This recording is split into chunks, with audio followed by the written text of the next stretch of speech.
Génération privilégiée. Je fais partie d'une génération bénie, née entre 1945 et 1965.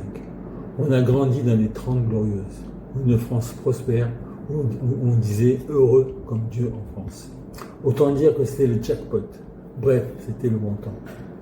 Beaucoup d'entre nous ont fait le tour du monde sans billet retour, nés en Afrique, ayant vécu en Europe et installés aujourd'hui en Asie.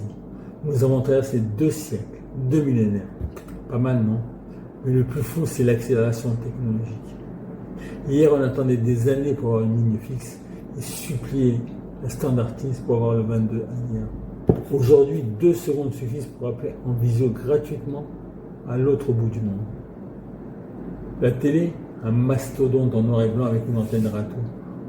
On est passé à des écrans plats XXL, aussi fins qu'une feuille de papier. Et qui peut encore rouler sans Waze.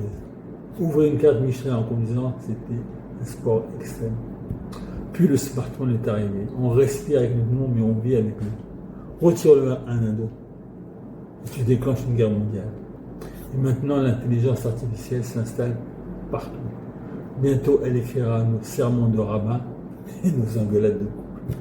Mais la vraie tempête est ailleurs. Les valeurs s'effritent. 2 genres, trop simple. Quelques amis, pas assez. Il en faut des milliers en ligne. Le couple, une option parmi tant d'autres. L'antisémitisme qu'on croyait enterré revient plus insolent que jamais. Et dans le chaos, un projet inquiétant avance.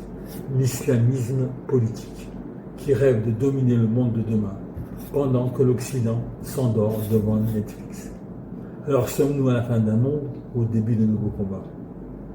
Am Israël.